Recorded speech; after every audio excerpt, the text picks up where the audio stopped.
Hi friends, dinosaur భూమి మీద రాజ్యమేలిన అత్యంత పురాతన శక్తివంతమైన జంతువు.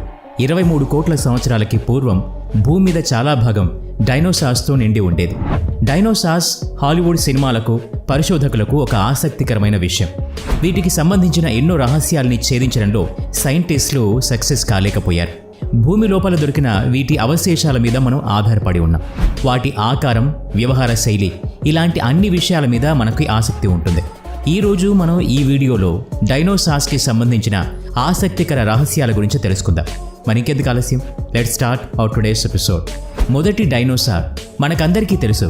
ఇప్పటికీ 23 కోట్ల సంవత్సరాలకి పూర్వం భూమి మీద 300 రకాల డైనోసార్ జాతులుండేవి. కానీ వాటిలో మొదటి డైనోసార్ ఏది అనేది మనకి ఇప్పటికీ తెలియదు. మన దగ్గర ఇప్పుడు వాటి అవశేషాలు కొన్ని మాత్రమే ఉన్నాయి. వాటితో మనకేం తెలియదు. 1930లో దొరికిన న్యాసాసోరస్ జాతి మన భూమి మీద ఉన్న పురాతన డైనోసార్ అని అంటారు. న్యాసాసోర్ 24 కోట్ల సంవత్సరాల క్రితం ఉండేది. ఈ జాతి 2 నుంచి 3 మీటర్ల పొడవు ఉండేది. ఇది చిన్న చిన్న జీవుల్ని, కీటకాల్ని తింటూ ఉండేది. దీని తర్వాత కూడా మొదట అస్తిత్వంలోకి వచ్చిన డైనోసార్ ఏది అని చెప్పలేకపోతున్నారు. డైనోసార్స్లో అన్నిటికన్నా మొదటిది, అన్నిటికంటే పురాతనమైంది ఏది అని కనిపెట్టడం కష్టం.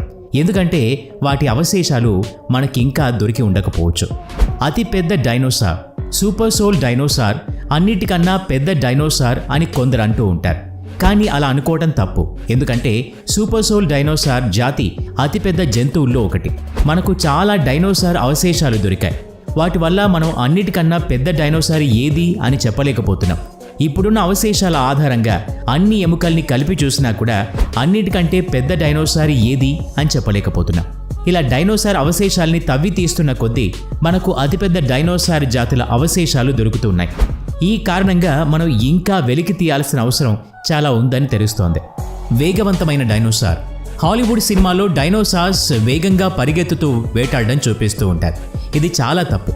డైనోసార్స్ తమ పెద్ద ఆకారం, శరీర నిర్మాణం వల్ల వేగంగా కదలటం చాలా కష్టం. వాటికున్న ఆ పెద్ద ఆకారం, చిన్న కాళ్ళు వేగంగా పరిగెత్తడంలో సహాయపడవు.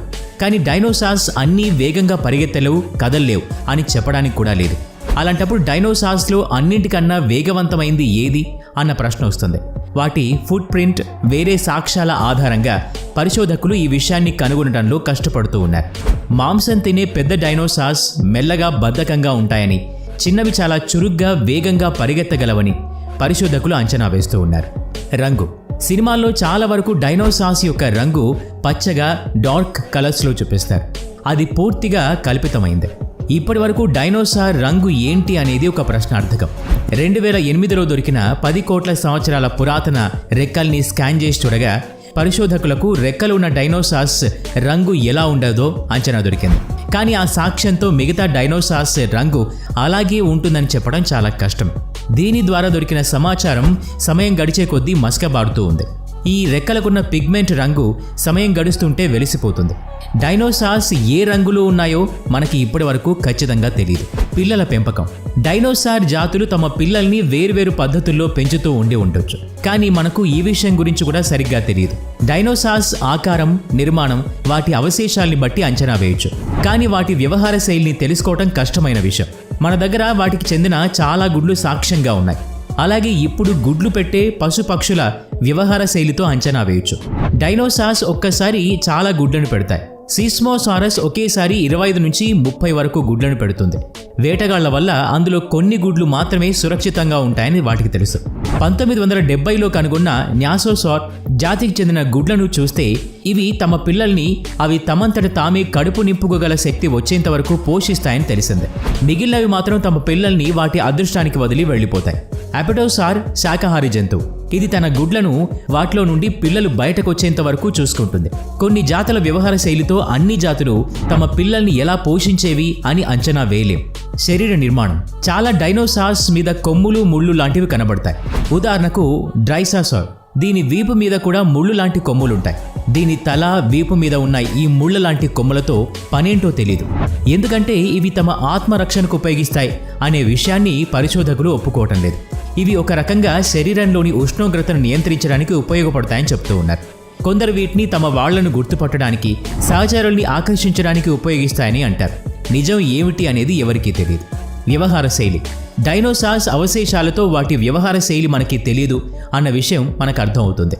ఇవి పగటిపూట ఎక్కువగా చురుగ్గా ఉంటాయా లేక రాత్రి వేళల్లో ఎక్కువగా చురుగ్గా ఉంటాయా అన్న విషయం కూడా తెలియదు. ఇవి రాత్రిపూట ఎక్కువగా చురుగ్గా ఉంటాయని భావిస్తూ ఉన్నారు. వాటి అవశేషాల్లో కంటి దగ్గర ఉన్న ఎముకల నిర్మాణం వీటికి రాత్రిపూట బాగా చూడటంలో సహాయపడుతుందని అనుకుంటూ ఉన్నారు.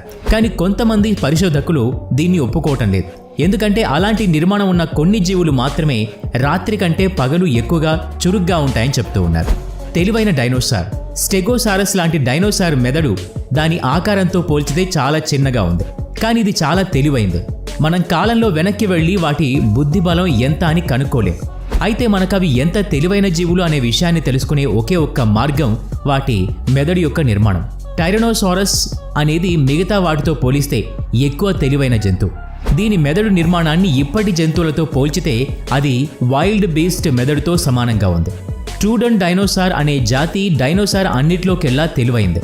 కొన్ని జాతులు సమయం గడిచిన కొద్దీ వాటి బుద్ధిని అభివృద్ధి చేసుకుంటూ వచ్చాయని అధ్యయనంలో తేలింది. ఇక్కడ ఇంకొక ప్రశ్న కూడా ఉత్పన్నమవుతుంది. డైనోసార్స్ అంతరించిపోకుండా ఇంకా కొన్ని కోట్ల సంవత్సరాల వరకు ఉండి ఉంటే అవి మనుషుల్ని ఇంతగా అభివృద్ధి చెందకుండా ఏదైనా ఆటంకం కలిగించేవా? ఈ విషయంలో మీకేమనిపిస్తుందో కామెంట్ బాక్స్లో తెలియచేయండి. ఈ వీడియో నచ్చితే లైక్ చేయండి, షేర్ చేయండి. ఇలాంటి మరిన్ని వీడియోస్ కోసం ఈ ఛానల్కి సబ్స్క్రైబ్ చేసుకుని బెల్ ఐకాన్ మీద క్లిక్ చేయండి. నెక్స్ట్ వీడియోలో మళ్ళీ కలుద్దాం. Thanks for watching.